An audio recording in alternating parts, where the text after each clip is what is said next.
I go for refuge to the Supreme Buddha. I go for refuge to the Supreme Dhamma. I go for refuge to the Supreme Sangha. For the third time, I go for refuge to the Supreme Buddha. I go for refuge to the Supreme Dhamma. I go for refuge to the Supreme Sangha. Sadhu, sadhu, sadhu. Say after me to observe the five precepts. I observe the precept of I observe the precept of abstaining from killing living beings. abstaining from killing living beings. I observe the precept of I observe the precept of abstaining from stealing. abstaining from stealing. I observe the precept of I observe the precept of abstaining from sexual misconduct. abstaining from sexual misconduct. I observe the precept of I observe the precept of abstaining from telling lies. abstaining from telling lies. I observe the precept of I observe the precept of taking intoxicating drinks and drugs. abstaining from taking intoxicating drinks and drugs. May these precepts I have observed May these precepts I have observed be for happiness in this life, be for happiness in this life, rebirth in heaven, rebirth in heaven, and realizing the Four Noble Truths and realizing the Four Noble Truths in this Gautama Buddha's dispensation. in this Gautama Buddha's dispensation. Sadhu, sadhu, sadhu. May our homage be to our teacher, most venerable Kibat Guru Jnanananda Thero. Sadhu, sadhu, sadhu. Meritorious devotees. Today also we will be learning the Vedal. What is Vedal? Even before we learn one sutta. Do you remember the name of that sutta?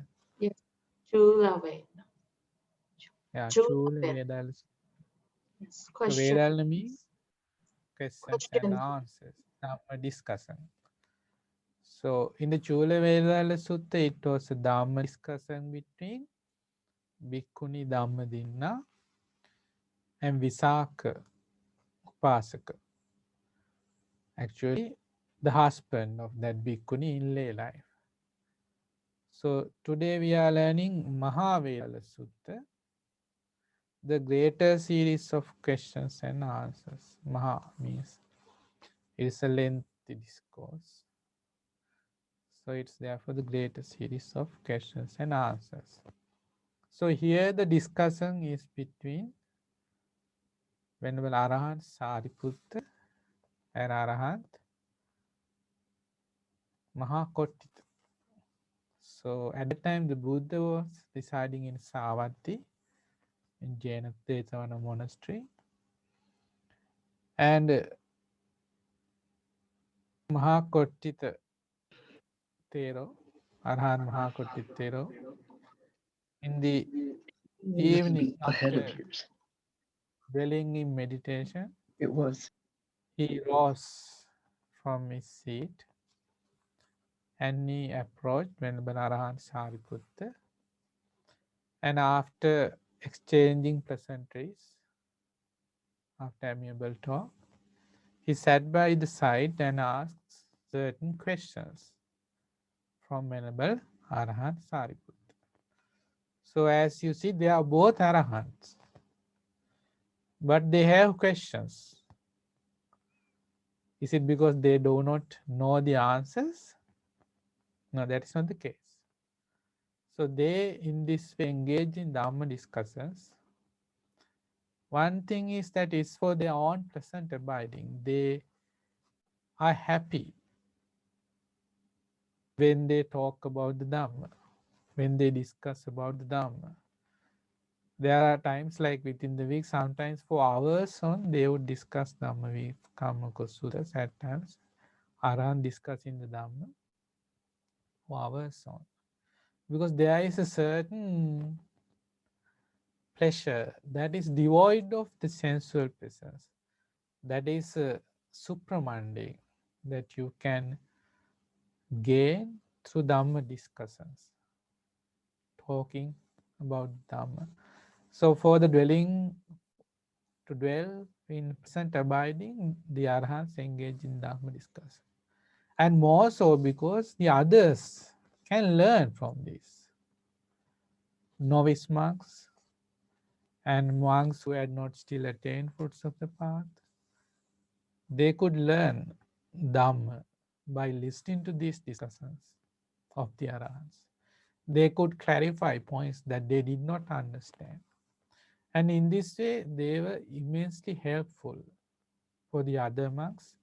And also even today, it is because these Dhamma discussions were there that today we learn from them.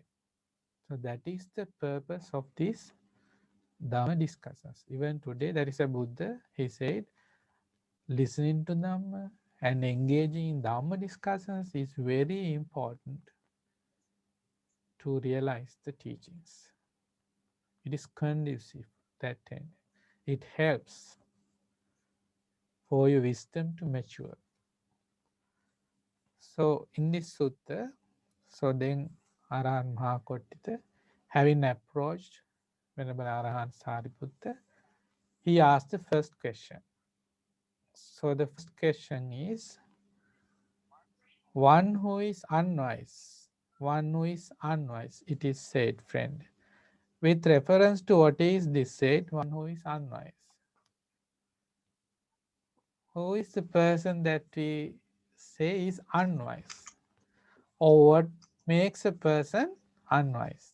That is the question. So Venerable Arahant Sariputta says, so what do you think makes a person unwise? What's your answer? To consider a person to be unwise, what does it mean? So the answer given by Venerable Arahant Sariputta is not knowing what is suffering. That is duspratnya or unwise. Not knowing the cause of suffering. That is being unwise.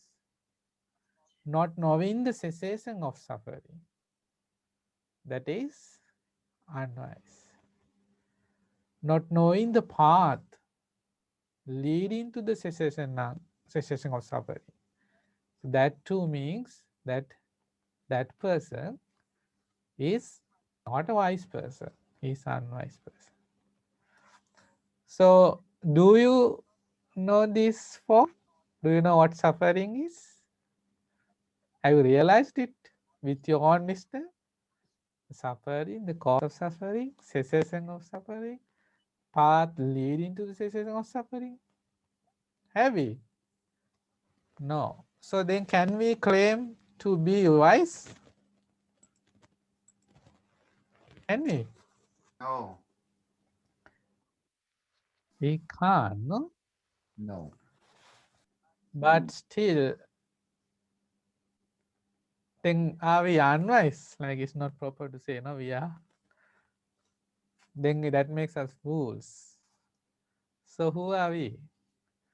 We are the ones, the disciples of the Buddha, who learn and try to practice his teachings with the goal of developing wisdom.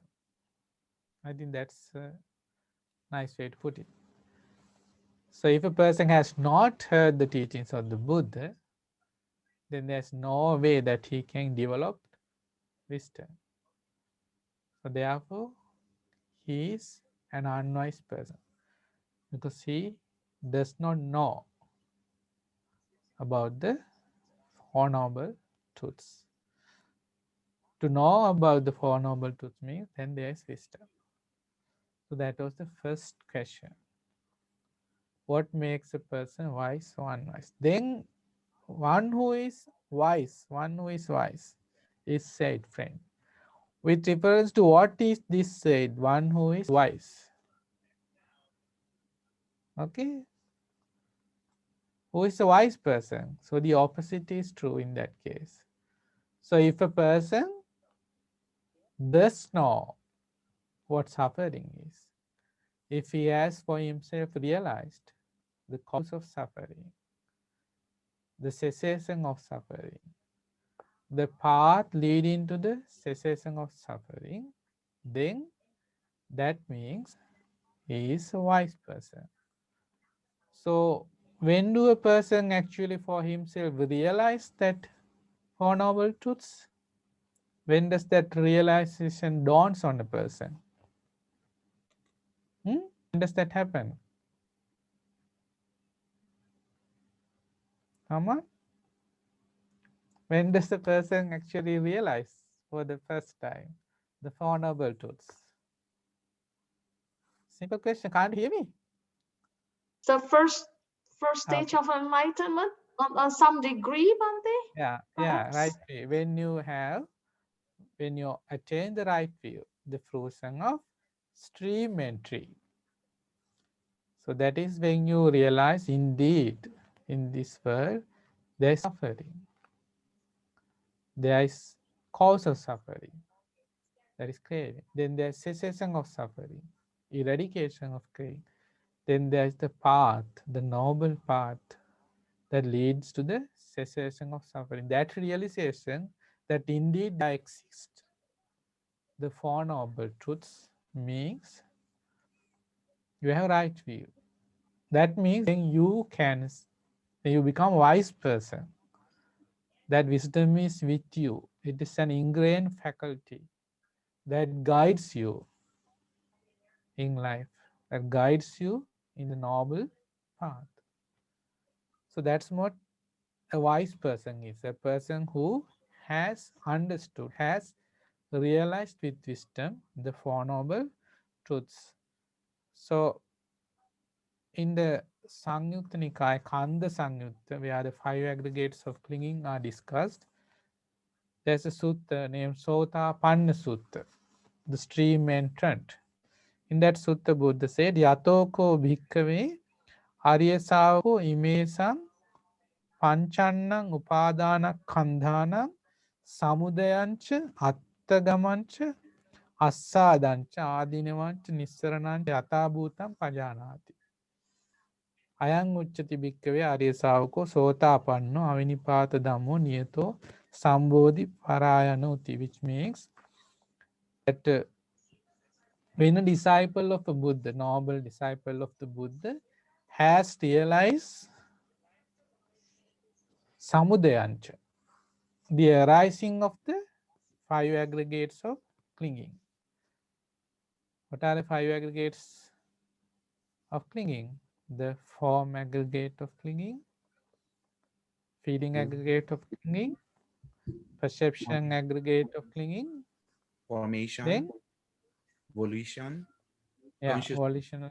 volition aggregate of clinging, and consciousness consciousness. aggregate of clinging.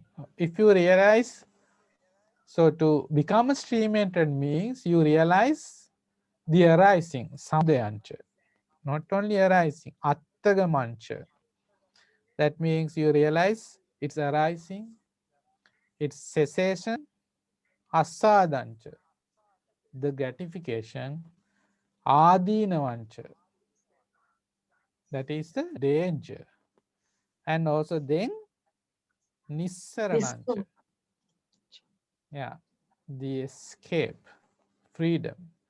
So when you realize all these five with regard to the five aggregate of clinging, that means you have become a stream entrant. It's arising, cessation, its gratification, danger, and escape, freedom. That means how you get rid of the attachment to the five aggregate of clinging. Knowing all this, now think about the form aggregate of clinging. That means you know how the form aggregate of clinging arise. What is the form aggregate of clinging? What is the supporting factor there? The four great elements, Bhante. Yeah, four great elements. As long as the four great elements are there, the form is there. So cessation means when the four aggregates cease, then the form cease. With regard to the feeling, contact is the condition. And because of contact, there is feeling. When contact ceases, feeling ceases. But then there is the gratification of the feeling. Okay, then there's the danger of the feeling. Gratification is what? There's a pleasure. Okay, in feeling. Danger is it's impermanent. Then when you understand it, wisdom that they are impermanent, they cause suffering, and you cannot exercise control over either of the five aggregates, then you are free because you give up the attachment to the five aggregates by seeing their impermanence, that they are indeed suffering. So likewise, then you give up the attachment. Then this realization that you have to give up attachment, this attachment causes suffering. The five aggregates, in fact, is suffering. So this understanding is what? You gain this understanding when you become a stream entrant. Because in a nutshell, Buddha said the five aggregates of clinging is actually suffering. Your attachment to that is the cause of suffering. If you are able to get rid of that attachment, then there will no longer be suffering. And there is a path to practice for you to eradicate that desire for the five aggregates of clinging, the attachment. So that is how you have to understand that how right view arises within us. So with regard to the noble truths, like if you know one noble truth, if you realize one noble truth, that means you have realized all four. So if a person says, okay, I have realized the noble truth of suffering, then he knows the cause of suffering, the cessation and the path also. If a person says, okay, I have realized the path leading to the cessation of suffering, that means he knows what suffering is, he knows the cause, knows the cessation. Likewise, to realize one means you have realized all. To not have realized any means you have not realized the Four Noble Truths. So why is it difficult for us to realize the Four Noble Truths? Because we have learned the Dhamma. We learn over and over again. We come and go the same Dhamma content again and again. We discuss in several different suttas of the same Dhamma content. But why do we find it difficult still to realize these teachings of the Buddha? What is the obstacle there that we can't see this reality? Clinging. The obstacle is, sorry? The clinging, I guess. Clinging, Yeah, attachment. why do we cling? What is the Why do we cling? We don't see the reality. The reason is because our perception. We perceive these things. No, we perceive the form, the feeling, the perception, and the consciousness. All these, the five aggregates, the things, the six senses, the things in the outer world. All these things, we recognize these things. No, we identify these things. But this recognition, this perception is distorted. We say in Pali, sanya vipallasa. That means it is not proper, like it is distorted. It's messed up the way we see. We don't see the reality. It's falsified. So this distorted perception, what is fourfold? What are the four types of distortion of the perception? Asubhe subhasanya. Okay, these are things like you have to remember and try to see that how this clouds your judgment, your perception of the world. Asubhe subhasanya means the foul things we perceive as what? Attractive. Yeah, we perceive them to be attractive. We see beauty there. Where foulness has to be seen, we see beauty. Dukkhe sukha sanya. Things that are the cause of suffering, things that are subject to suffering. We see them as things that from which we can derive pleasure. That's how we see.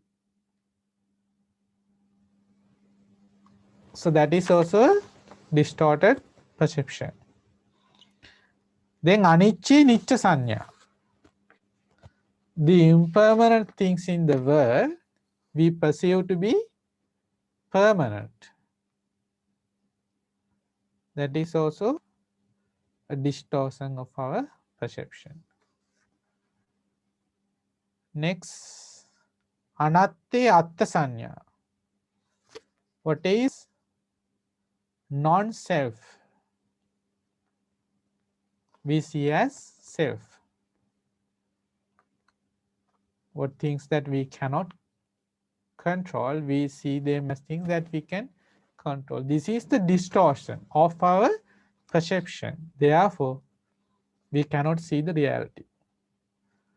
Because when we don't see this reality, in anything, even in the thoughts that come to your mind, this impermanence is there, the suffering is there, the non-self is there. But instead of seeing this reality, we see them as to be permanent, things that brings us pleasure, happiness, and things that we can control, and things that we found attractive. So this is distorted, this perception. It's not the reality. That is why Buddha likened perception to a mirage. So when it's a mirage, you see water as if it is there. But in fact, it is an illusion. There is no water there. You know the simile of the mirage, no? Have you seen mirage? I think all of you have. So that is the nature of perception. The nature of this perception is that it is distorted in these four ways. So you see that there, have you heard the story of the Suppavasa? Suppavasa was a stream entered, Upasika in the time of the Buddha. And she, when she was about to give birth to a baby, carried a baby. For how long? For 7 years, 7 months, and 7 weeks. Yeah, 7 days, 7 months and 7 days. She had her baby in the womb. She was pregnant for that long. And in labor pain, normally after 10 months, the baby is born. In her case, because of a past karma of both the baby and the mother, he had to suffer for 7 years, 7 months, and 7 days. Imagine being in labor pain for that long. So in her case, then what happened? Then her husband, also stream method, approached the Buddha and said, my wife has been in labor pain for this much of time. Please bless her. Please help her. So Buddha said, may Suppavasa be well and happy. Buddha blessed her. And the moment Buddha blessed her, she gave birth to a child. And the child, because he was fully grown by then, he could walk the moment he was born. And the family, they were very happy, Suppavasa and all the family members. They wanted to give dana to the Sangha and the Buddha. They invited them for dana. And when after offering the dana, monks were there. The child, the newborn child, was talking to Venerable Arahant Sariputta. So Suppavasa was very happy to see my son is talking to the marshal of Dhamma, the great Arahant Sariputta. So as a mother, she was very happy. So what Sariputta Bhante actually asked that child was, how are you? How are you doing? So he said, there's nothing good to talk about. I suffered for 7 years as if I was trapped in a cave filled with blood. That's how I felt.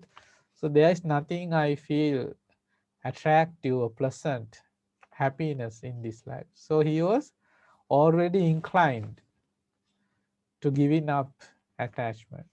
So Venerable Arahant Sariputta asked, would you like to ordain? And with the consent of mother, he got ordained and became an Arahant. But when the mother saw her son talking to Venerable Arahant Sariputta, she was very happy and delighted.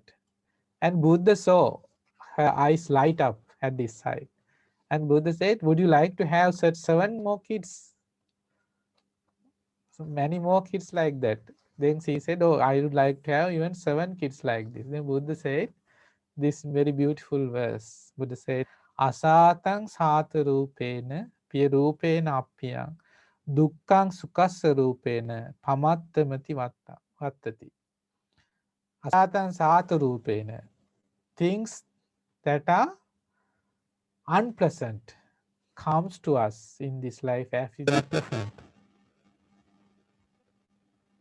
Things that are preferable, things that being displeasure come to us as things that brings pleasure. Piyarupena apriya. Things that are unpleasant comes to us as if they are pleasant, as if they being pleasure. Dukkang sukassa rupena. Things that cause suffering comes to us in the guise of things that make us happy. Then pamattamati vattati. In this way, these things overrun the heedless person. That's what happened to us in life. We cling to things, we accept things that thinking these are the things that make us happy. These are things that I want in my life.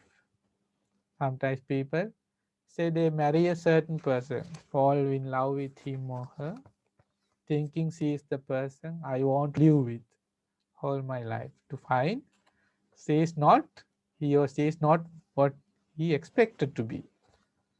So then they suffer. And then some kids suffer because of their kids. Some parents suffer because of their kids.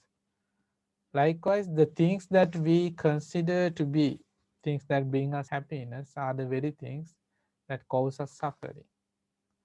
So whatever things in this world that you may find pleasing, pleasant, pleasurable, the nature of these things are, they are impermanent, they are subject to destruction, they are things that you will have to that you can't control actually, whether it be animate or inanimate, that is the nature. So think of this body that you consider to be pleasurable, things that you can derive pleasure from, but this body day and day, it becomes weak. One day we all die because of an illness, in most cases that cannot be cured.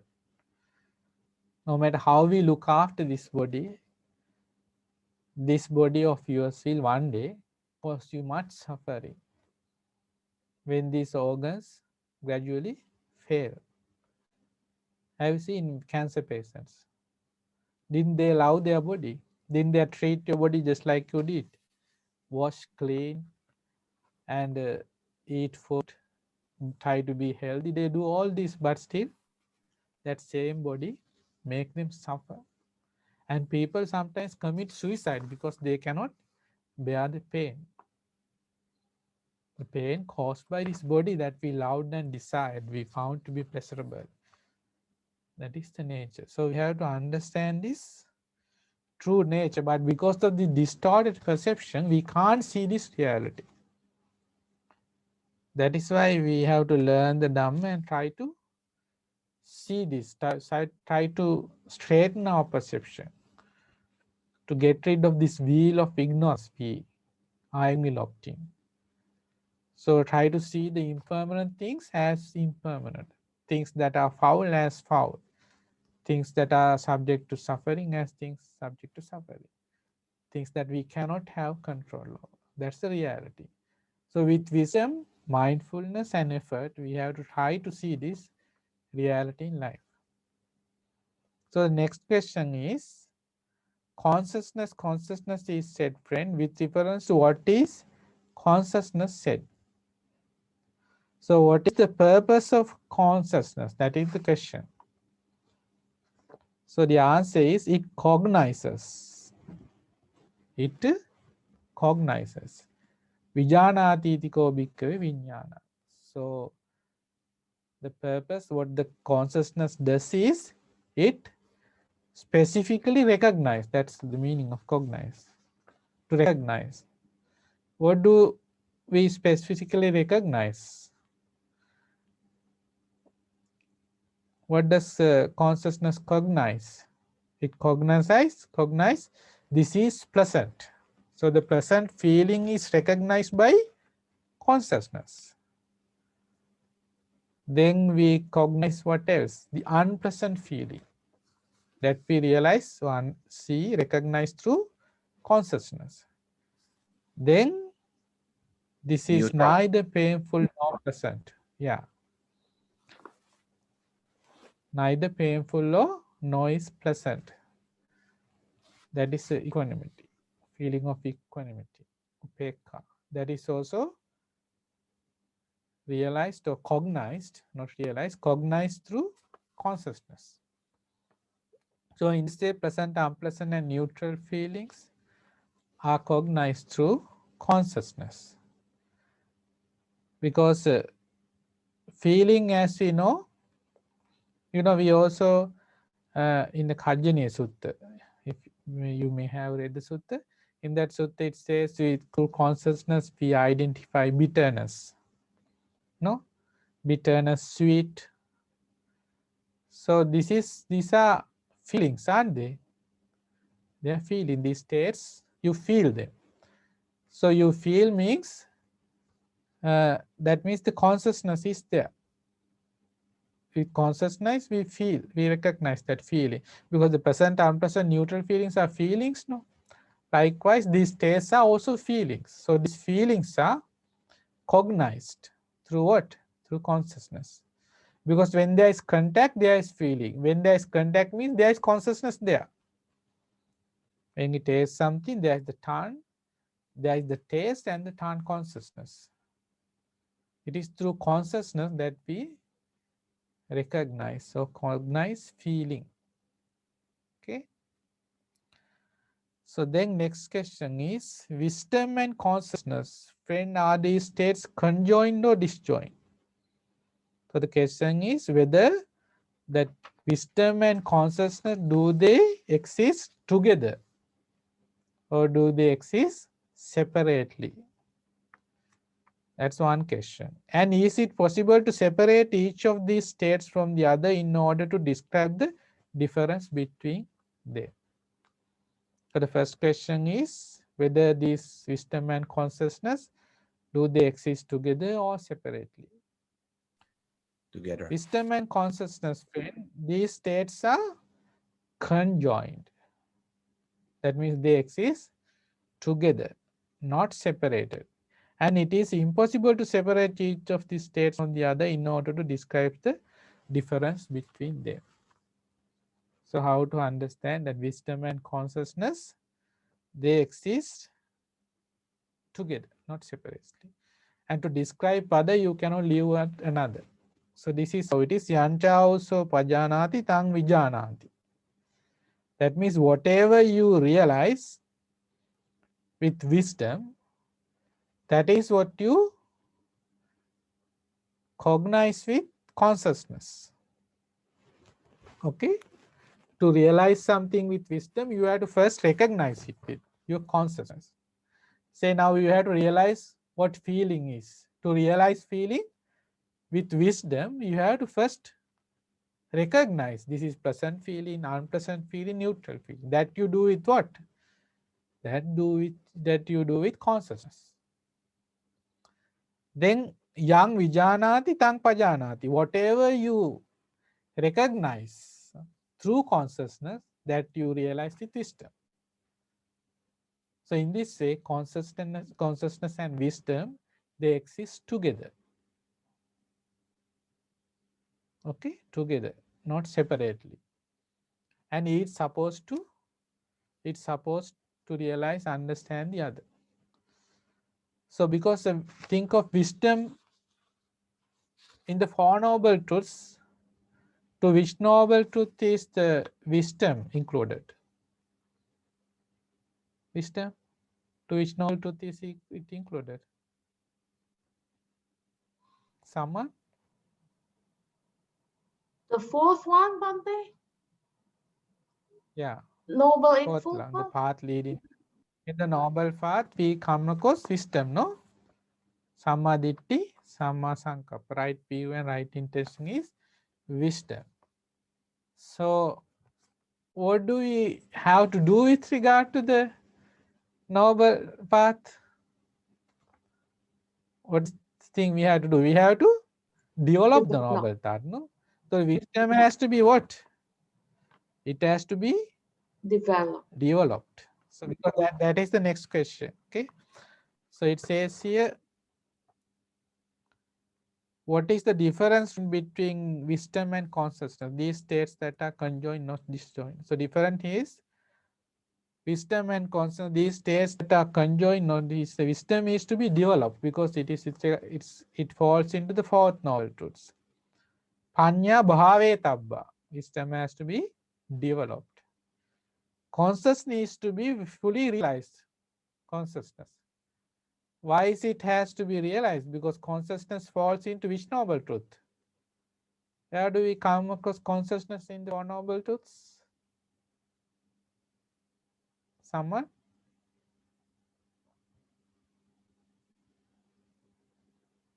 Consciousness in the Four Noble Truths. Sorry? I could hear.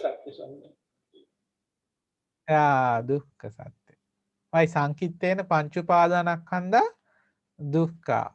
In a nutshell, the five aggregate of clinging is suffering.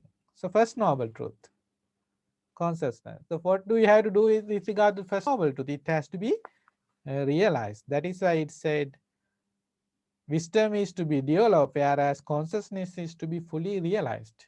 Viññānaṁ pariññeya.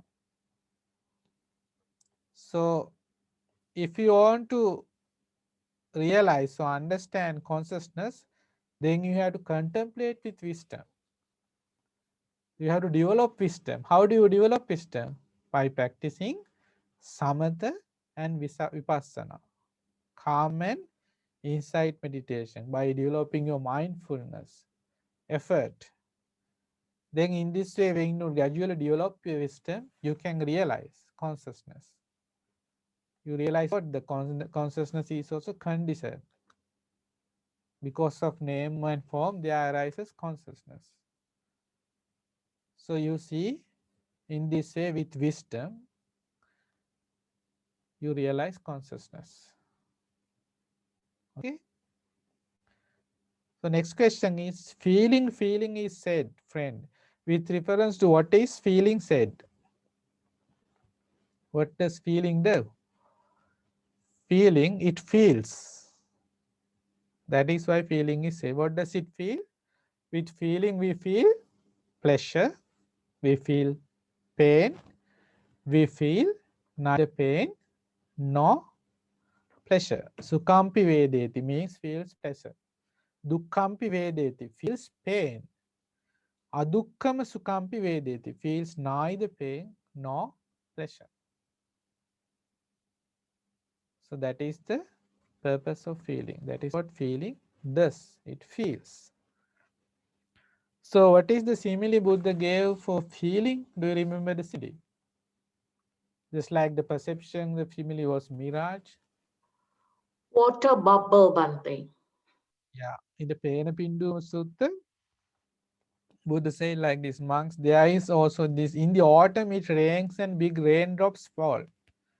Then water bubbles arise on the surface of the water and burst when it rains, okay? A man with good sight looks at these water bubbles, ponders and investigates with wisdom.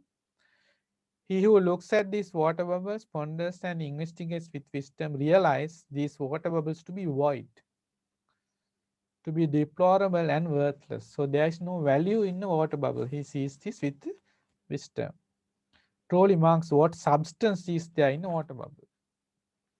There's nothing of value in a water bubble. Likewise, so too, monks, whatever kind of feeling there is, whether past, future, or present, internal or external, gross or subtle, inferior or superior, far or near, a monk ponders it and investigates it with wisdom. How? How do you investigate with wisdom? He thinks the nature of all the feelings present, like past, future, present, internal, external, gross and subtle, they are impermanent. They are subject to suffering, non-self. You investigate that wisdom. Then to the monk who inspects that feeling, ponders upon that feeling and investigates it wisdom, it would appear to him. How? He sees for himself with wisdom, it will be void. It will be lowly and deplorable and worthless. So that is how you have to see feeling. We see some people experiencing happiness and we want to feel that same thing. And sometimes we make our lifelong ambition to achieve what he has achieved. That success, that happiness. But that is also permanent. Even the most wealthy people in this world, they also suffer. Because these feelings, they come and go. They arise and they cease. That is the nature, because they are all conditioned. They are impermanent. That is why with regard to all the feelings, no, this is how with regard to five aggregates, we have to always contemplate how past, future, present, internal, external, gross, subtle, inferior, superior, far, near, all feelings. The feelings experienced by Brahmas, Devas, humans, all other beings, they are all born of contact. And when contact ceases, those feelings cease. That is the nature. So next, perception. Perception is said, friend, with reference to what is perception said? It perceives, friend. That is why perception is said. What does it perceive? So perception means you perceive things. So what do you perceive? It says it perceives blue. It perceives yellow. It perceives red and it perceives white. So in this way, colors are perceived through what?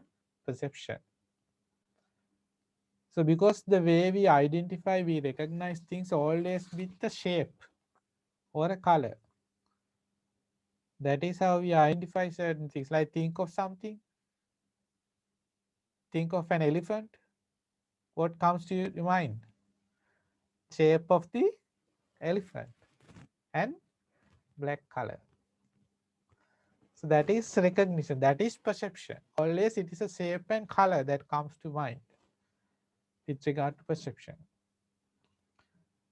So next question is, feeling, perception and consciousness, friend, are these states conjoined or disjoined, whether they exist together or separately? What things? Perception, consciousness and feeling.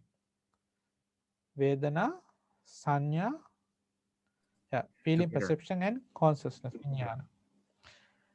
And is it possible to separate each of these states from the others in order to describe the difference between them? So three questions, okay? Are they these three? Do they exist together or are they separate? Can you separate them to describe each other? Then the answer is given: feeling, perception and consciousness, friend, these states are conjoined, not disjoined. They always exist together. Though we talk of these things separately, perception, feeling, perception and consciousness, they exist together. But to understand, we talk of them separately. And it is said, and it is impossible to separate each of these states from the others in order to describe the difference between them. For what one feels, that one perceives. Whatever the things we feel, we perceive them. And what one perceives, that one recognizes. Things we feel, we perceive. Things we perceive, we recognize.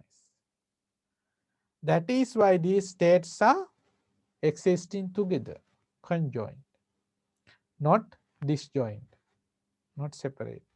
And it is impossible to separate each of these states from the others in order to describe difference between them. It is through wisdom that Buddha, he could discern with wisdom. This is feeling, this is perception, this is consciousness. So once we also develop mindfulness, because we have been told by the Buddha, this is how you have to think if you want to realize what is feeling. This is how you have to contemplate if you want to realize what is perception, what is consciousness. Buddha has realized for himself and taught us. Therefore, if we follow his instructions, then we can realize the distinction, but they exist together. That is why in the case, in the Milinda Panya, we come across a question.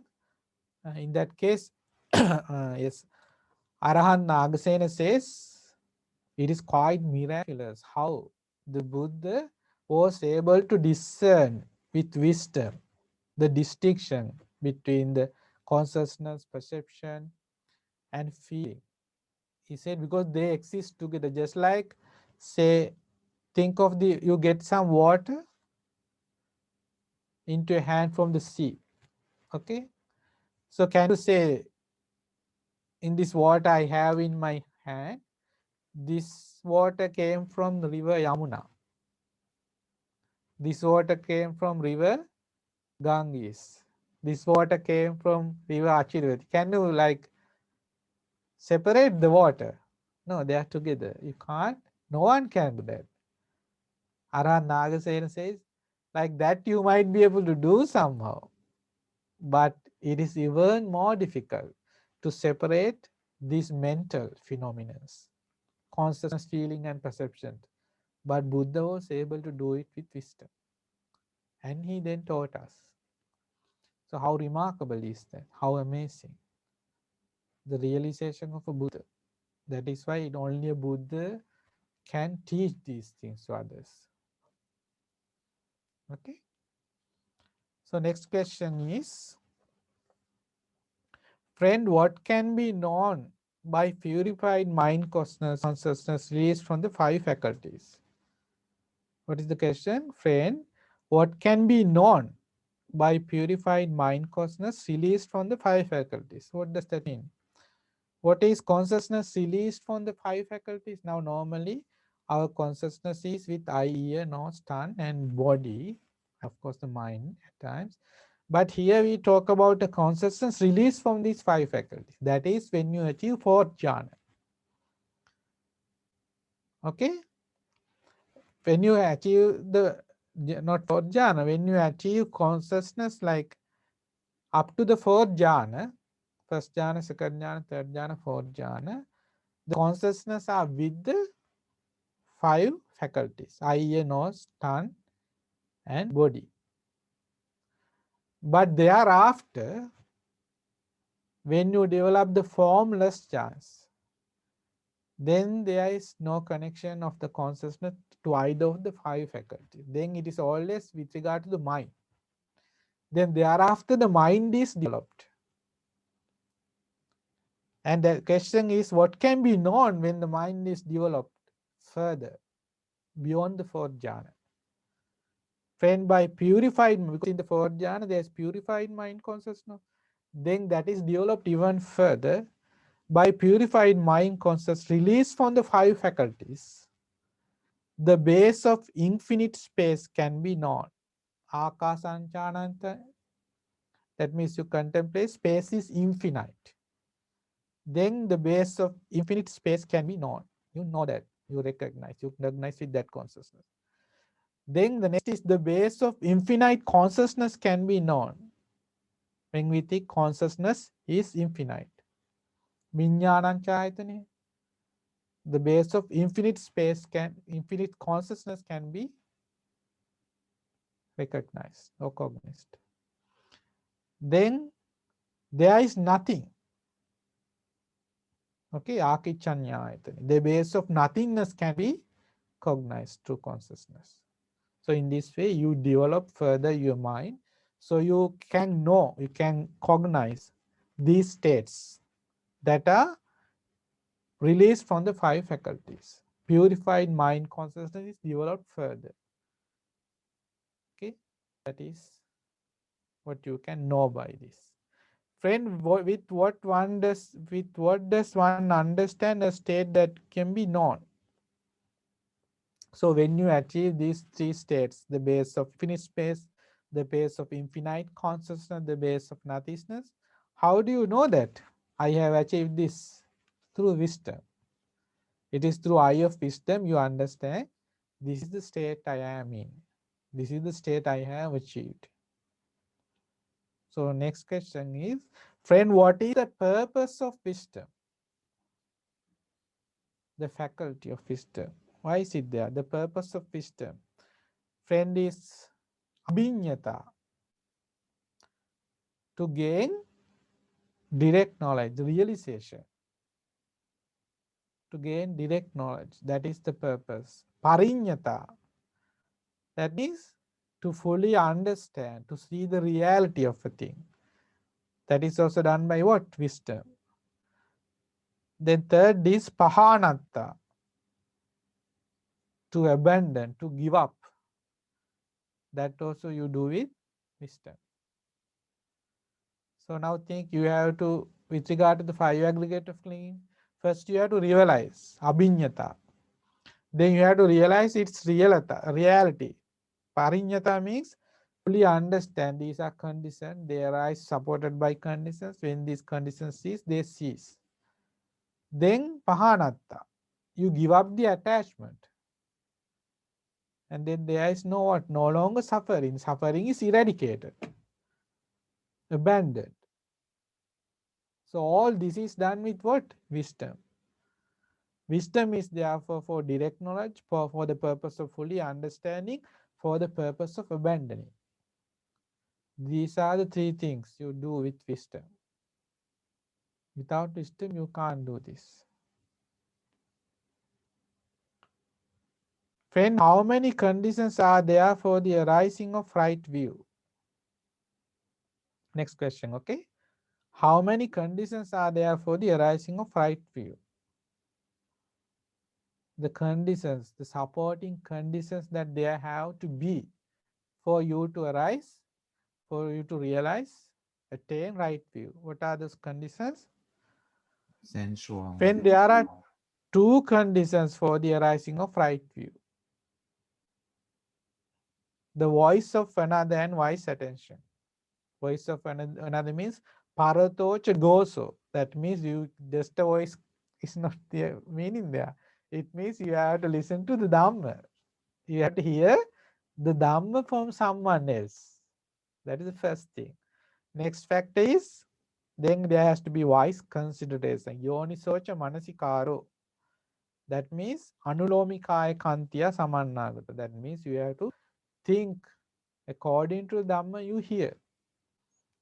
As long as you have not heard the teachings of the Buddha, no matter how wise you are,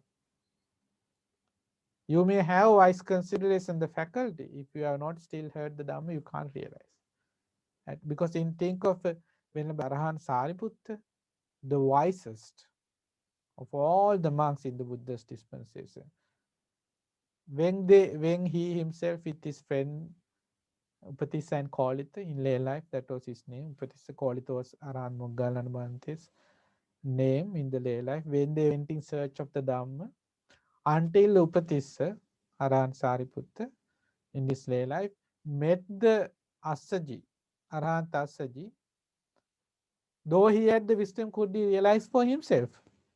He could not. But the moment he heard the first two stanzas of the verse, he realized, he became a stream entrant. Why? Paratocha goso. That has to be there.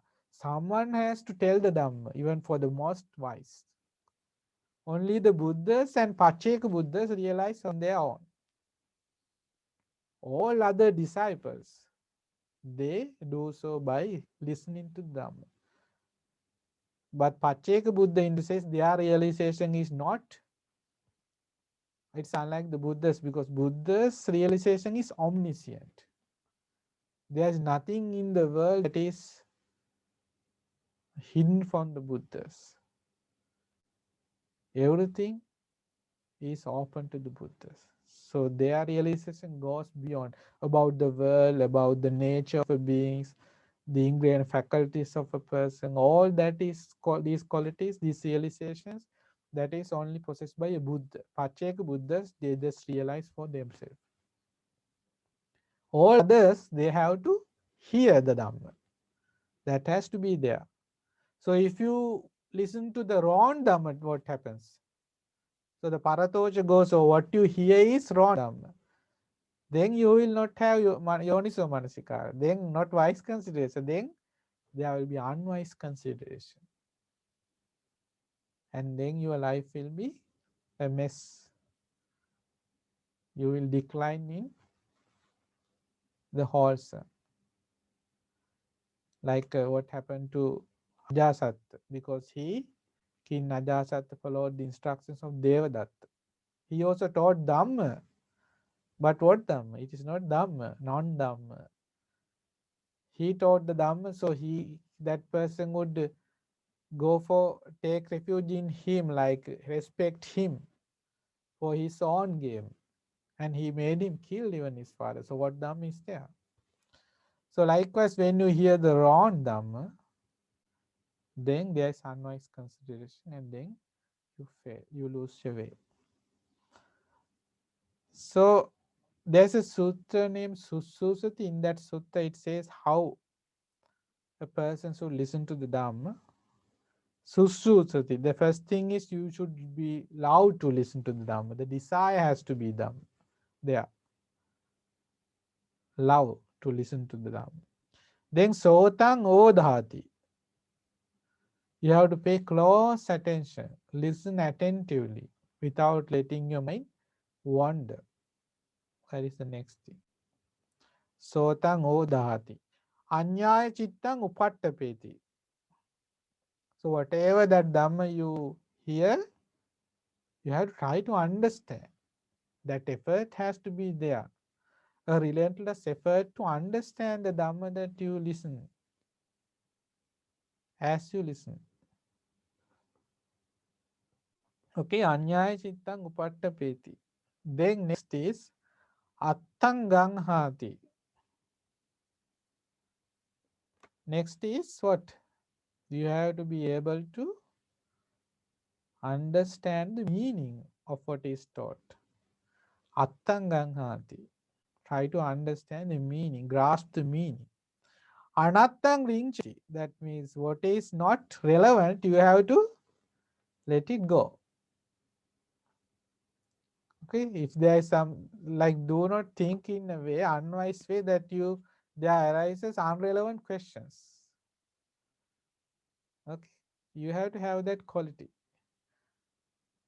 Anattang ringachi, and take the meaning. Anulomikáya kantiya samannāgato hoti. Whatever you heard the Dhamma, you have to try to apply it in your life. That application. Try to understand life, the day-to-day life, through that Dhamma. So that you have to develop in your life. So this is the way to practice the path. So when you listen to Dhamma, as this Dhamma talk, you listen, you have to have the desire, which is why you are here. You have set out some time, and now here you are listening to Dhamma. How should you listen? You should listen attentively, focused, without letting your mind wander. Then Anyayatittang Upattapeti means you have to try to understand, be mindful to understand the Dhamma. That effort has to be. Then you take the meaning. Oh, this is what it means. You should be able to grasp the meaning. And things that are not relevant, you have to drop them. Like in the case, like I remember when Linda, I think you asked the question of in the Janavasubha Sutta, why the Brahma comes from the north? Why does the light comes from the north? That is like Yes, I did. irrelevant. Direction is irrelevant there, because that doesn't in any way add to the meaning, no? So like sometimes our mind can wander from the purpose of why we are listening to the Dhamma.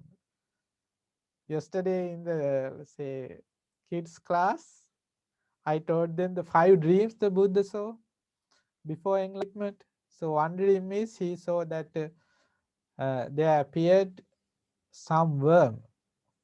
This is a dream he saw before enlightenment. The worms appeared from the soles of the feet of the Buddha, and they crawled up and covered up to his knees. These white colored worms with black heads.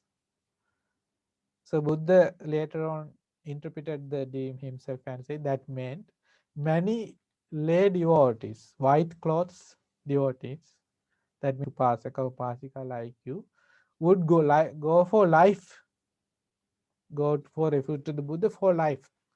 Many would go for refuge in that way. That was the meaning there. So one child asked, Swami, why worms? Why were they worms? So likewise, is that relevant? Could have been anything, no? So he asked, like, it's an innocent question. He asked, why Swami, why are worms? Because he didn't like the idea of worms being connected with to do with anything with the Buddha. So that's why he didn't like the idea of worms crawling up his feet. So likewise, that is a quality you should have, that you should be able to drop things that does not add to the meaning. Okay. So in this way, the wise consideration has to be there. You have to listen to the Dhamma, the proper Dhamma, and also you should be able to contemplate wisely. That is something you gain by birth. It has to be there. Okay, wise consideration. So try to, if you don't have, try to maybe practice that bit and bit. So then you will have it. You will be born Deva with wise consideration, with wisdom in the next life. Okay. Because if not, no matter what, like there was a case in Thailand, there was a monk. This monk, we don't have charnel grounds nowadays. So, but in Thailand, they have a place where the dead bodies are kept. So you can see how they deform over time. And then you sit there and meditate on the foulness of those bodies. So they had this setup there. And there was an old monk, very old monk, there to actually advise the other novice monks and the junior monks who practice at that place. Later on, that monk, he disrobed and he married. So like, what about foulness? What happened to Asubha? Why? Because as long as you don't have wise consideration, you don't think about it, you don't ponder upon it, investigate with wisdom, you cannot give up the attachment. Okay, wise consideration has to be there. Next question is, when by now, by how many factors is right view assisted when it has deliverance of mind as its fruit? Deliverance of mind as its fruit and benefit. When it has deliverance by wisdom for its fruit, deliverance by wisdom for its fruit and benefit. Okay. So deliverance of mind is Cheto Vimukti.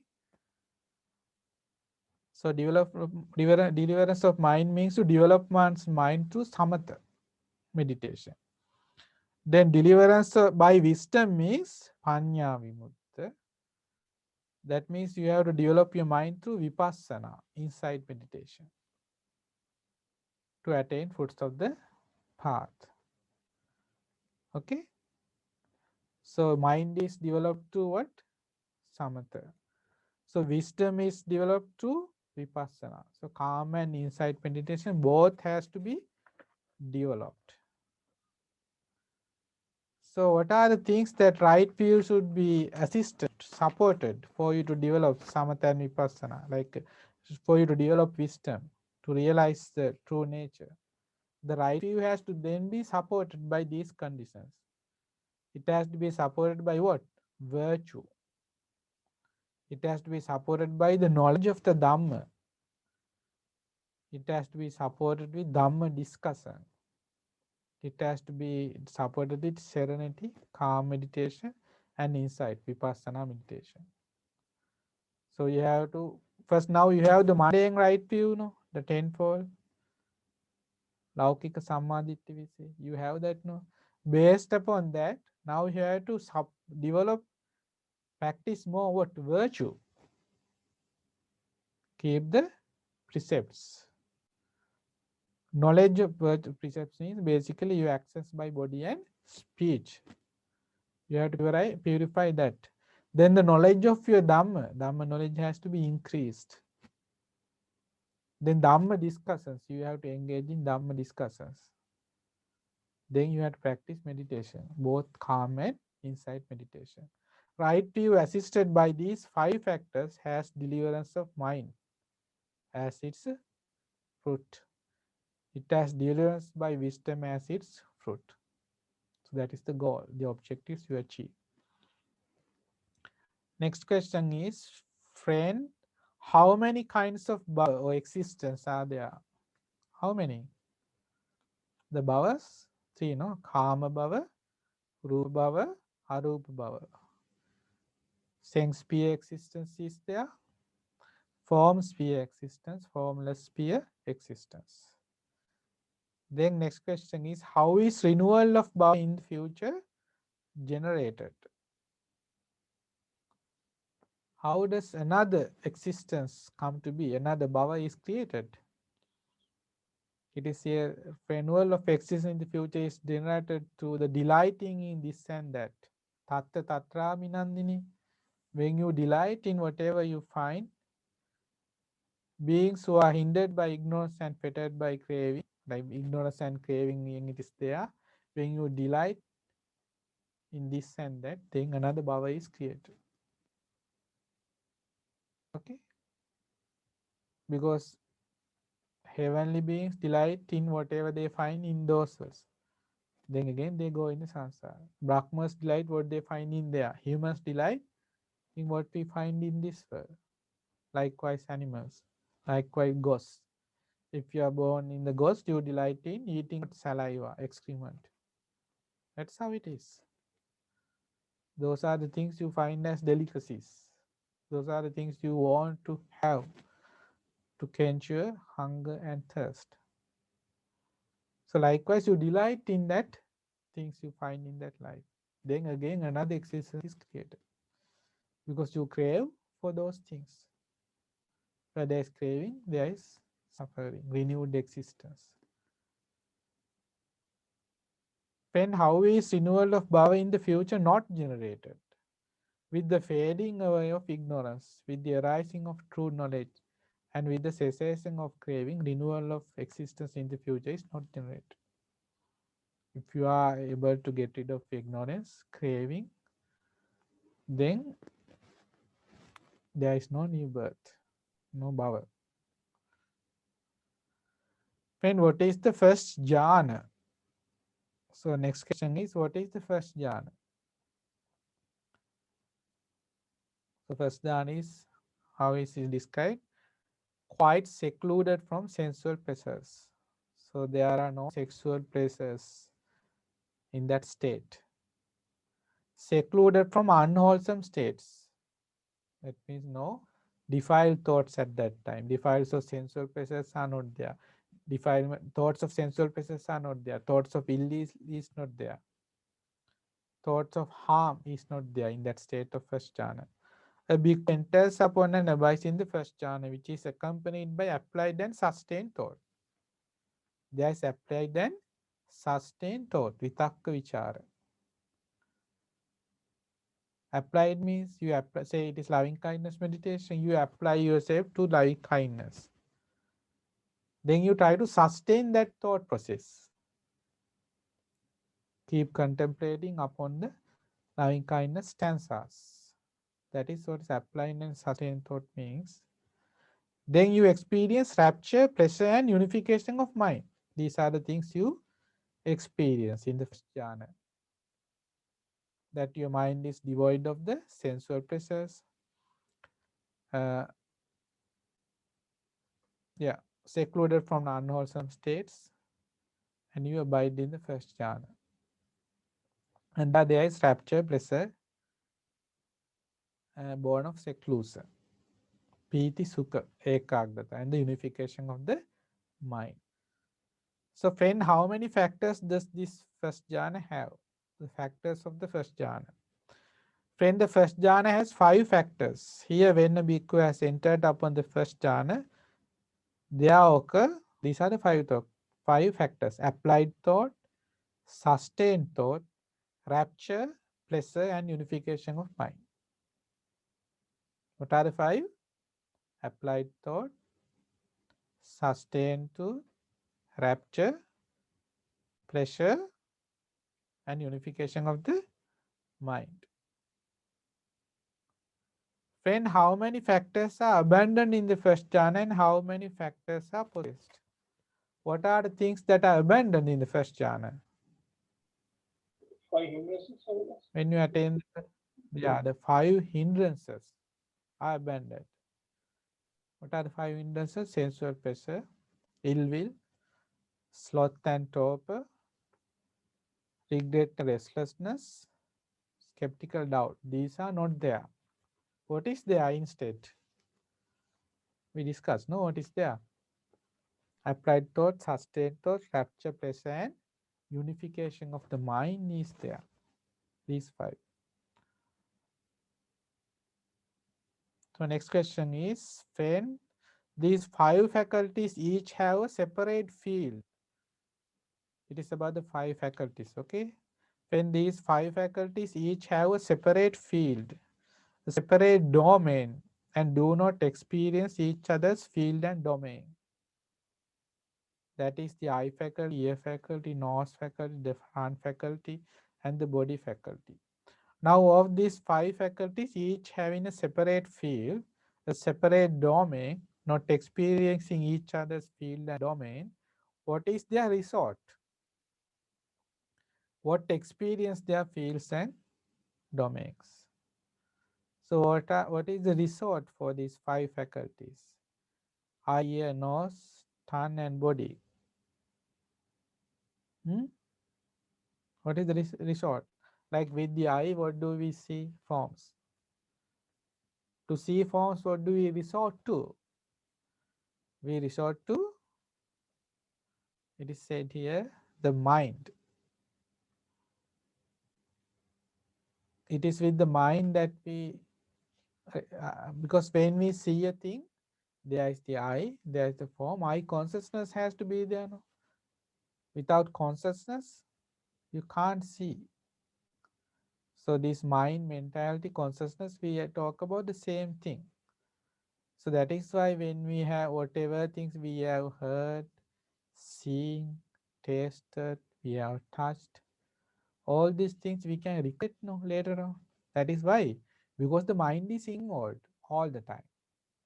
That is why the mind is defiled when we see and hear and experience in the outer world, because all the time the mind is involved.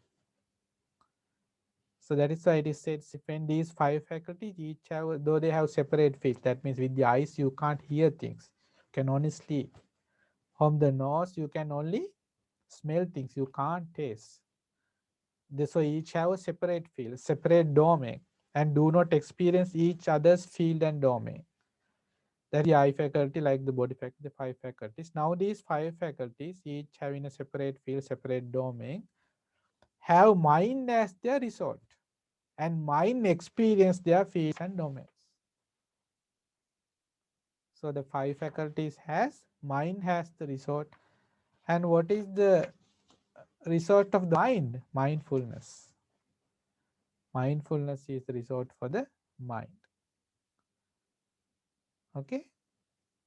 If you are mindful, then you can retrain your senses, and thereby then you can keep your mind purified, not letting defilements to pollute the mind. When as to these five faculties, that is the eye faculty, the ear faculty, the nose faculty, the tongue faculty, and the body faculty, what do these five faculties stand in dependence on? What do they, how they exist? These faculties that now we have these five faculties now. Dependent on what do they exist? When these five faculties, they exist dependent on vitality, eyes, vitality. This liveliness, life has to be there for these five senses to exist. So next question is, when what does vitality stand in dependence on? What has to be there for vitality to be? Vitality stands in dependence on heat. If there is no body heat, that means then there is no life there. When what does heat stand in dependence on? Heat stand in dependence on vitality. Okay, they support each other. So then the question, when the answer in this say Mahakottita Bhante asked, just now friend Sariputta, we understood the Venerable Sariputta have said vitality stand independence on heat. And now we understand him to say heat standing depends on vitality. How should the meaning of these statements be regarded? How do you understand it? You say vitality is dependent of heat, and heat is again dependent on vitality. How should we understand? Then he gives a beautiful simile, Arahant Sariputta. In that case, friend, I will give a simile. For some wise men here understand the meaning of statement by even a simile. Just as when an oil lamp is burning, its radiance is seen independent on its flame, and its flame is seen in dependence on its radiance. You know, when an oil lamp is burning, there's a radiance. Because of the radiance, you see the flame. Because of the flame, you see the radiance. They exist together, supported by each other. Likewise, vitality stands in dependence on heat, and heat stands in dependence on vitality. That is how it is in our life. As long as the heat is there, life is there. As long as life is there, heat is there. That is why when people die, what happens? The body cools, no? It gets cold because there is no vitality, there is no heat. When our vital formations, things that can be felt, or our vital formations, one thing and things that can be felt, another. So vital formations, ayu sanskara, and things that can be felt means feelings. Are they the same or they are different things? That is the question. So The answer is vital form not felt.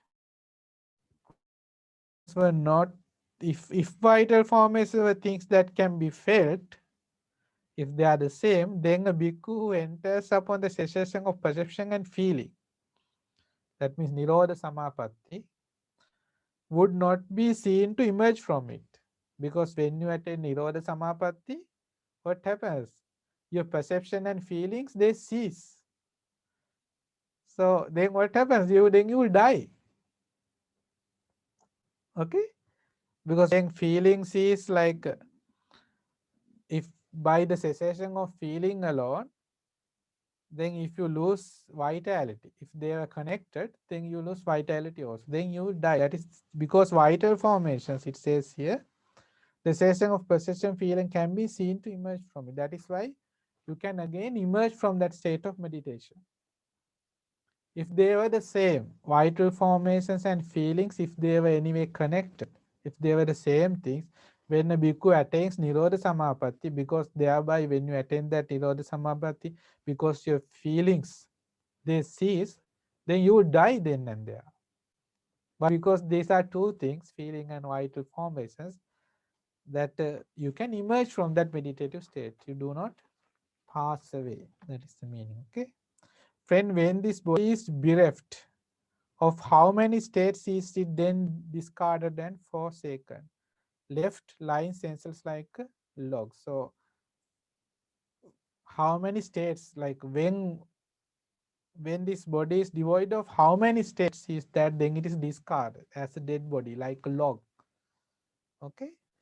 Friend, when this body is bereft of these three states, when the vitality is no more, when the heat is no more, when the consciousness is no more, it is then discarded and forsaken, left lying sense like a log. So in a dead body, there is no vitality, there is no life, there is no heat, and there is no consciousness. The consciousness has fared on. So next question is, friend, what is the difference between one who is dead and a bhikkhu who has entered upon the cessation of perception and feeling? What is the difference there of a dead person and the person who has entered Nirodha Samapatti? Because when you attain Nirodha Samapatti, now here listen, friend, in the case of one who is dead, who has completed his time, that means his lifespan has expired, his bodily formations have ceased and subsided in the dead body. Bodily formations means what? In-breath and out-breath. Kaya sanskara is not there. His verbal formations have ceased and subsided in the dead body, dead person. Because there is no vitakka vichara, verbal formation. His mental formations have ceased and subsided. Sanya vedana, perception feeling is not there. And there is also no, his vitality is exhausted, his heat has dissipated, and his faculties are fully broken up in a dead body. That's the case. So next is, in the case of a bhikkhu who has entered upon the cessation of perception and feeling, his bodily formations have ceased and subsided. His verbal formations also have ceased and subsided. His mental formations have ceased and subsided. That's what happened when you attain Nirodha Samapatti. But his vitality is not exhausted. His heat has not been dissipated. And his faculty become exceptionally clear, even more refined. So that is the distinction, the difference between a bhikkhu who has attained Nirodha Samapatti and dead body. Because normally people think, no, how can a person live without, if he doesn't breathe? That's how we feel. No, can we live without breathing? We can't. No? We suffocate to death. No. So that is because our mind is not developed. So Arhan Nagasena gave a very nice simile in the Milinda Patnya, because King Milinda didn't like the idea of that. How can a person exist, live without not breathing? So whenever Arahan Nagasena said, King, do you know people, they snore? When a person is snoring, just by changing the way he is lying, the snoring stops. If that is the case, then with the person who has not developed wisdom, samadhi or panya, virtue, concentration or wisdom, if that is the case of with such a person, just by changing his bodily posture, the snoring stops. So what is there to be amazed that a person who has developed virtue, concentration and wisdom, that when he develops his mind, he can stop his in-breath and out-breath and still live. When your mind is developed to a certain state, just like the snoring stops, the breathing stops. That doesn't mean he's dead, because vitality is there, the heat is there, consciousness is there. That's how you have to understand. Okay. Friend, how many conditions are there for the attainment of neither painful nor pleasant deliverance of mind? Okay. So that means to attain the fourth jhana. That is the neither painful nor pleasant deliverance of mind. How many conditions should be there? You So it meant says here, friend, there are four. Yes. four arupa Yes. jhana, right, Bhante? Fourth arupa jhana. No, fourth jhana. For fourth jhana, to attain fourth jhana, what are the conditions Okay. that has to be there? Yeah. Okay, that is the question. There are four conditions for the attainment of neither painful nor pleasant deliverance of the mind, the fourth jhana. Here with the abandoning of pleasure and pain. Sukhasacha pahana. So abandon pleasure and pain. Dukhasacha pahana. Abandon pleasure and pain. And with the previous disappearance of joy and grief. Right from the beginning, you give up. Ubbeva somanassa domanassa attangama. Joy and grief. A bhikkhu enters upon and abides in the fourth jhana, which has neither pain nor pleasure and purity of mindfulness due to equanimity. Adukkang, asukang, upekka, parisati, parisuddhim. Pure equanimity. These are the four conditions for the attainment of the third jhana, neither painful nor pleasant deliverance of mind. So next question is, these are rather deep things, you just listen and try to understand. Okay. Friend, how many conditions are there for the attainment of the sightless deliverance of mind? Animitta cheto vimukti. How to attain that? Friend, there are two conditions for the attainment of the sightless deliverance of the mind. Non-attention to all signs and attention to the sightless element. Then you can attain the sightless deliverance of the mind. That means you do not attain to any signs, but you attain to the sightless element. Thereby you attain sightless deliverance of mind. Friend, how many conditions are there for the persistence of the sightless deliverance of mind? How to sustain that state? There are three conditions for the persistence of the sightless deliverance of the mind. Non-attention to all signs, attention to the sightless element, and the prior determination that I will so abide for this much of time. You have to prior determine that. In that way, you can stay in that state of samadhi. Friend, how many conditions are there for emerges from the sightless deliverance mind? To emerge from that meditative state, there has to be these conditions. What are these two? Attention to all signs and non-attention to sightless elements. So the reverse. You attend to all signs and you do not attend to the non-sightless element.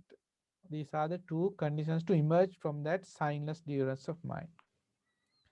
Next is, friend, the immeasurable deliverance of mind, the deliverance of mind through nothingness, the deliverance of mind through voidness, and the sightless deliverance of mind. Are these states different in meaning and different in name, or are they one meaning and different only in name?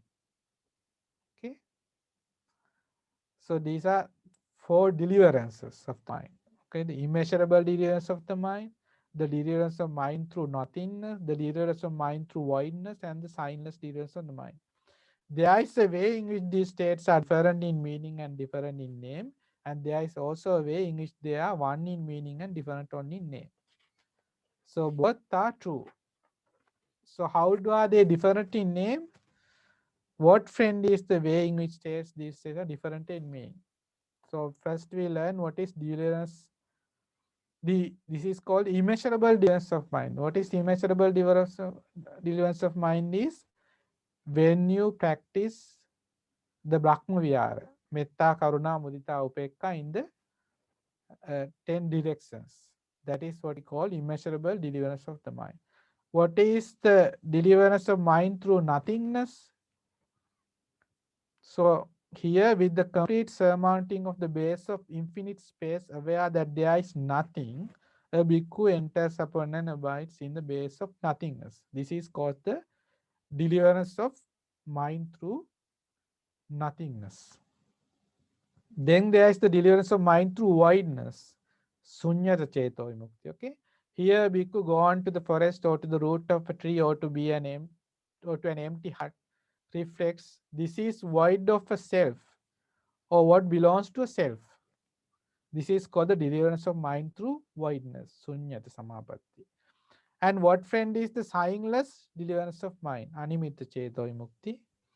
Here, with non-attention to all signs, a bhikkhu enters upon and abides in the signless concentration of mind. This is called the signless deliverance of mind. This is the way in which these states are different in meaning and different in name. So that is the definition for each of the deliverances. But there is a similarity also in these deliverances, and that is discussed. And what friend is the way in which these states are in one in meaning and different only in name, where the meaning is rather similar. What is that? Lust is a maker of measurement. Hate is a maker of measurement. Delusion is a maker of measurement. So that makes the lust, greed, anger, and delusion, these things limit our mind. So it limits this. But in the case of an arahant, the mind is free of greed and anger and delusion. Therefore, it's immeasurable deliverance there. Like the immeasurable deliverance you achieve when you practice the 4 Brahma Viharas, when you become arahant, there is immeasurable deliverance gained by eradicating greed, anger, and delusion. And that is the best. It says here, of all the kinds of immeasurable deliverance of mind, the unshakable deliverance of mind in an arahant is pronounced the best because it is devoid of greed, anger, and delusion. So that is the similarity because the deliverance, the immeasurable quality you find there. That is the similarity. Okay. So next, with regard to the sunyata cheto vimukti, in an arahant, the arahant mind is devoid of what? Before we discussed sunyata vimukti, we said it was devoid of a self. In the case of an arahant, when we talk about the sunyata vimukti, it's devoid of greed, anger, and delusion. So that devoidness, it is the foremost in the arahapala samadhi. So next is animita cheto vimukti, where you pay no attention to any signs but for the signless element alone. In the case of an arahant, that signless deliverance of the mind, there is no signs of greed, anger, delusion in the mind of an arahant. Therefore, there are no signs to give rise to defilements. In that respect, again, that signless deliverance experience in the Arhat Pala Samadhi is the foremost. It says here, now that unshakable deliverance of mind is void of lust, void of hate, void of delusion. This is the way in which these states are one in meaning and different only in name. Likewise, there are these similarities that are discussed, one in meaning but rather different names. So that is the other aspect of it. So that is what the Venerable Sariputta said. The Venerable Mahakotthita was satisfied and delighted in the Venerable Sariputta's answers to all the questions. And there ends the Mahavedalla Sutta. It is rather deep Dhamma, but things that we can be happy that we are fortunate to learn this even after 2600 years past. Still we are fortunate to learn here the discussions of the great Arahants. And these are all things that we can also one day realize as disciples of the Buddha. Okay, so there is some time for questions if you have questions. I think it's very late, no, today. Okay. Question. Oh, Buddha Seems Bante. some have. Yeah. Okay. Yes. Can I ask one question, Bante? Yes. Can Yeah. Bante Sure. explain a little bit about the signless meditation, meditation, Bante, please? Teran Saranai. English meditation actually it can be developed by mundane person. It's both mundane, supramundane. Mundane means like laukika in the sense of the worldly thing is being developed. Signless meditation is you do not pay attention to any sign, but you just think of uh, focus on the signless element. So it is not something I am personally familiar myself, but it is something a person can develop. But when with regard to an arahant, when you practice animita cheto vimukti, it means that thing you pay attention to no signs whatever, but the signless element, and that means that's also an arahat para samadhi, a state that can be achieved by arahant. Either way, it is something you develop very further in the practice. So if I like maybe come to learn more about it, I will let you know Animit Samadhi. Okay, maybe something you can discuss later. Yes. Okay. Namo Buddha. Okay. Yeah, Any wow. other questions? Now, now.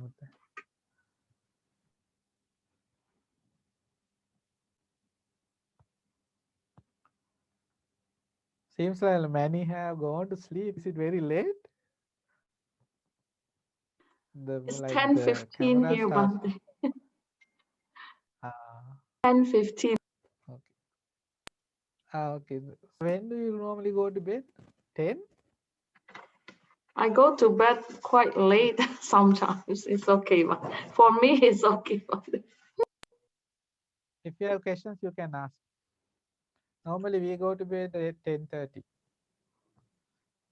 And we get up again at like 4 a.m. for the morning puja. So, Bante, can I ask one more question? yeah, Bante, I would yes. like to ask question about when a person has passed away.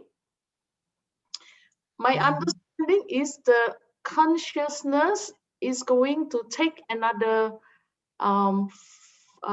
it's going to be reborn, right? Meaning it sorry, Bante, let me rephrase it. So when a person pass away, the consciousness will take another rebirth immediately without any gap, right, Bante? So Yes, Bante, without yes, yes.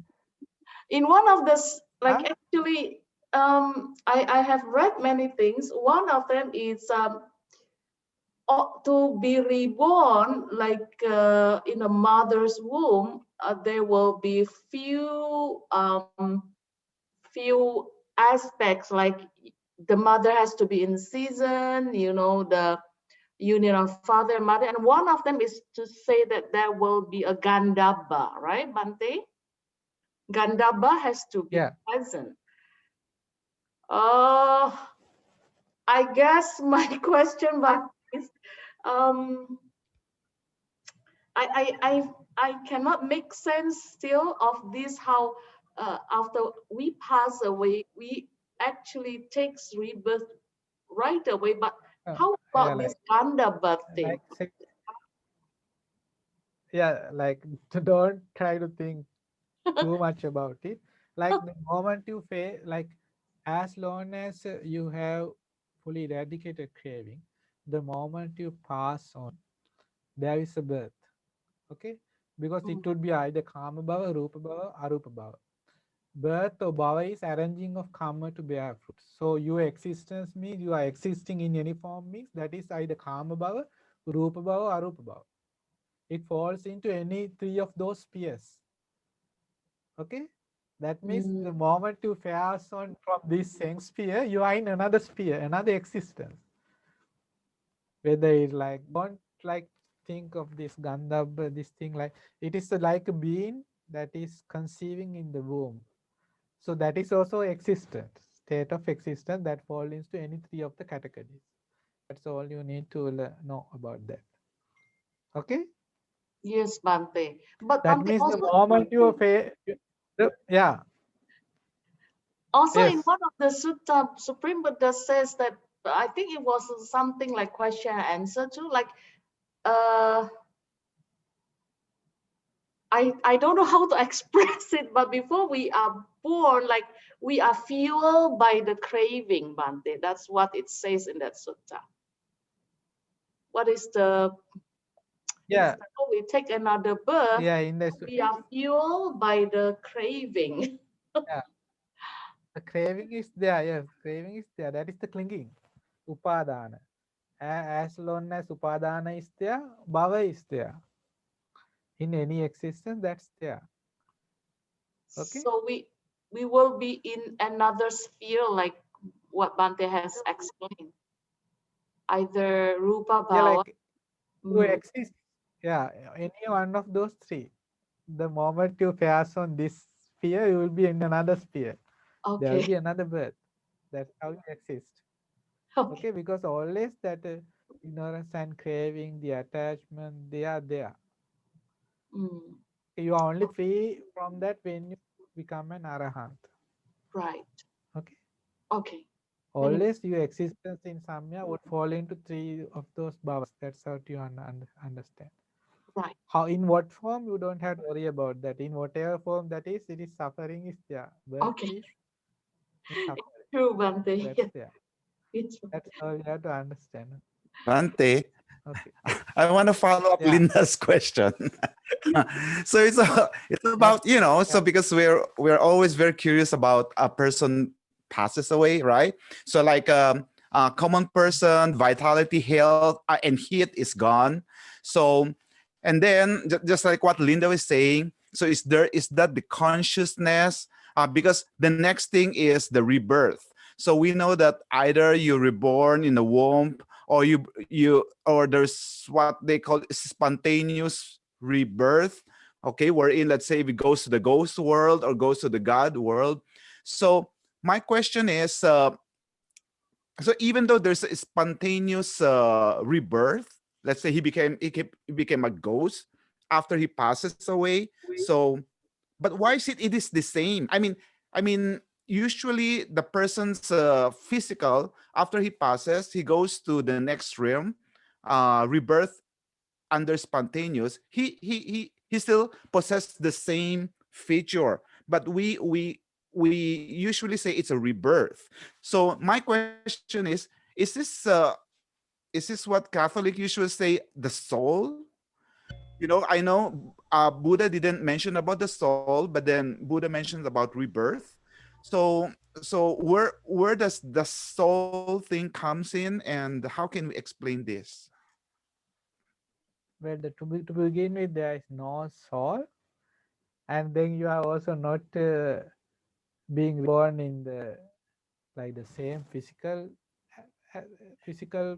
aspects, because like think of yourself, Same you feature. are, yeah, not the same features, because now there is, in this life, there is the form, feeling, perception, consciousness, uh, the five aggregates of clinging, which is Harry.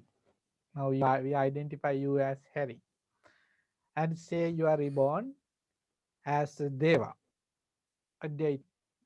So then you have a different, you are, there is your form is different. Okay, because your forms are affected by your karma, your feelings But I are still affected by your, it is not but I you, still like look the same. you don't look the same. It's not you. It is not a I person mean, like you. Now today we identify you as Harry in this life as it is, but there is no actually person there. There's just a form, a feeling, a perception, consciousness, and the volitions are there. Okay, so then okay. they are because of supporting conditions. There is no soul, there is no self there. There is just an existence supported by conditions. What are the conditions? Ignorance is there, craving is there. So these things fuel another rebirth. That means there is arranging of karma. This process is ongoing. Because of this ongoing process, then there is creating karma, and because the defilements are there, the taints are there, then this consciousness fares on, not in isolation. The form, feeling, perception, volition, all these are affected by your actions in this life, the karma you acquire, and together then there is again a reformation that you continue to exist, where you manifest in different way. You can be as an animal, a ghost, as a hell being. Then you have a form, feeling, perception, volitions, and consciousness as a result of how you led this life, your actions by body, speech, and mind, the karma you accrued. Because the karma, by existence means arranging of karma to bear fruit. And the next birth is there you are, the fruits are born. You experience the results of what you have done in your past lives, just as this life. So your new rebirth would be new manifestations of your actions. And that will be totally different from what you have now. But you can't say it is the same soul or same consciousness that is faring on. It is like, say, a lamp is burning now, and the lamp is burnt throughout the year. Why? Because there are the supporting conditions. There are the wick. There is the wick. As long as there is oil, that flame will never extinguish. Can a person say it is the same flame that exists throughout the year? No. It is the fueling is there. There is oil, there is the wick.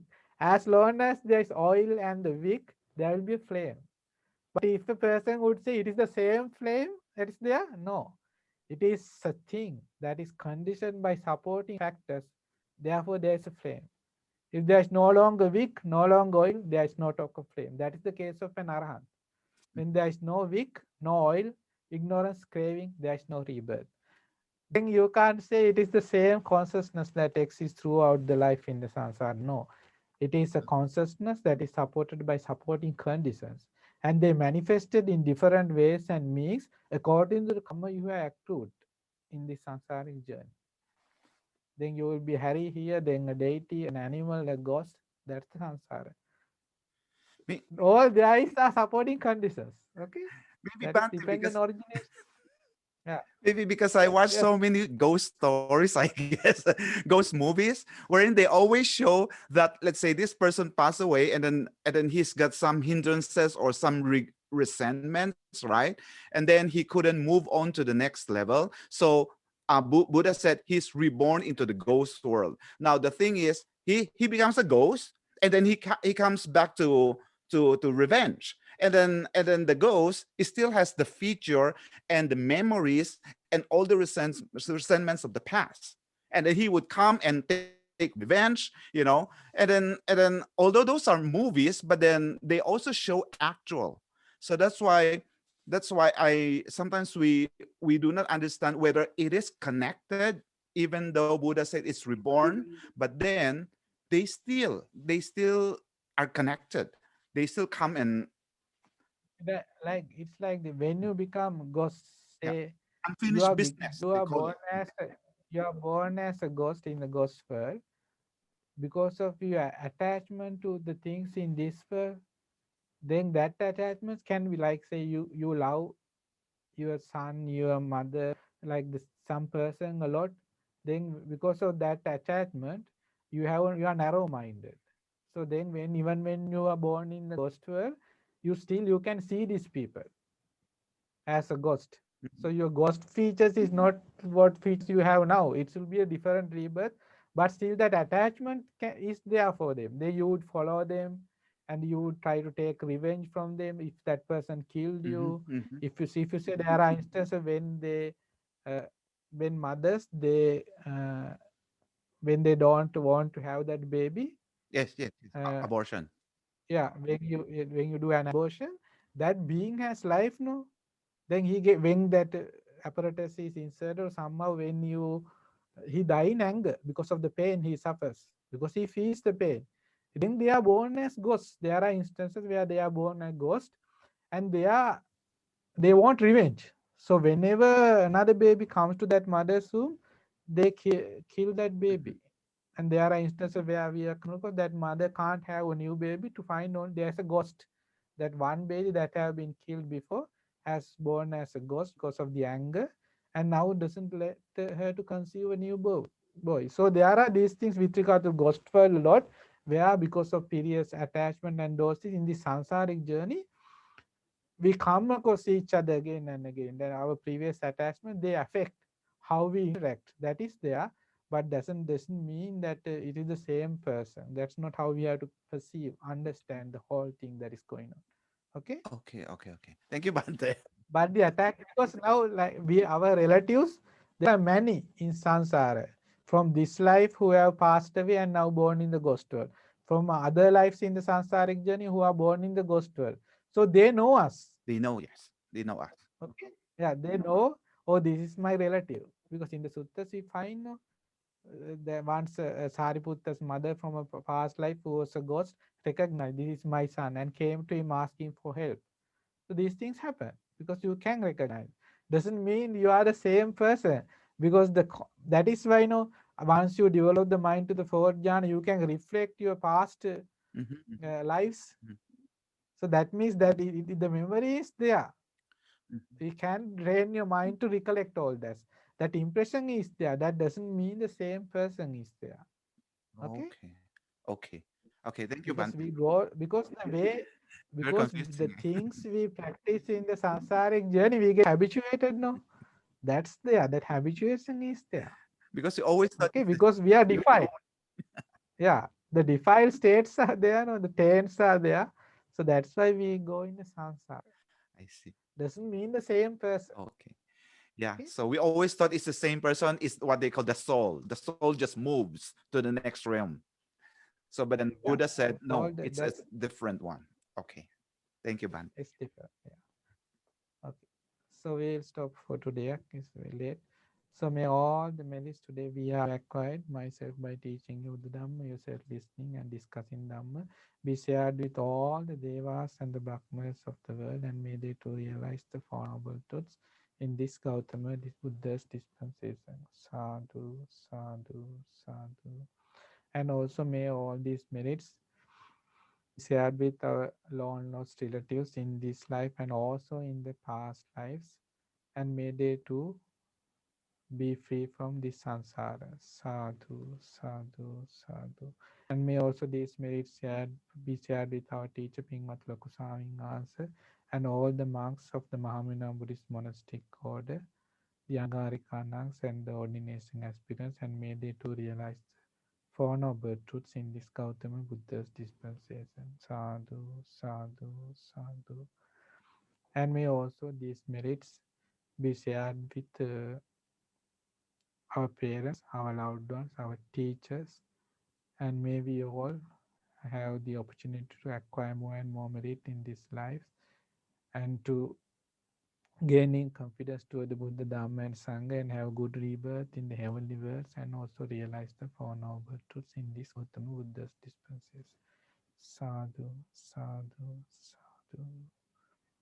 Okay, now we shall share merits with Bhante and also pay your respects. So repeat after me. Okasa Vandami Bhante Nakatam Punyang Samina Anumodi Tambang Samina Katam Punyang Mayanda Tambang Sadhu Sadhu Anumodami Okasa Dwaratina Katan Sambang Achayang Kamatame Bhante Okasa Kamami Bhante Dutiyampi Okasa Kamami Bhante Tatiyampi Okasa Kamami Bhante. May you all be well and happy and realize the Four Noble Truths in this Gautama Buddha's dispensation. Namo Buddhaya. Namo Buddha. Thank you, Bante. Thank you, Bante Bohamapin. Nama Buddhaya.